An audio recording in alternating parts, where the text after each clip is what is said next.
आज आमचं कुंभारी पिंपळगाव या ठिकाणी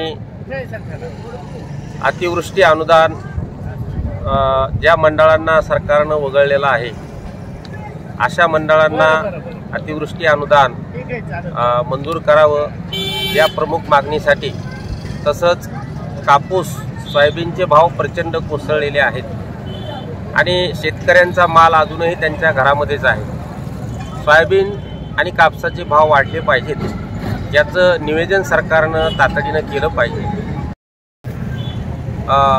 जर सरकारनं या मागणीची दखल घेतली नाही आणि जे काही जालना जिल्ह्यातली 19 मंडळ सरकारनं वगळलेली आहेत अनुदानापासून, यांना अनुदान जर मंजूर केलं नाही तर गावागावामध्ये जाऊन चौकसभा गावसभा घेतल्या जातील, जनजागृती केली जाईल आणि यापेक्षाही तीव्र अशा स्वरूपाचं आंदोलन या कुंभारी पिंपळगावमध्ये होईल।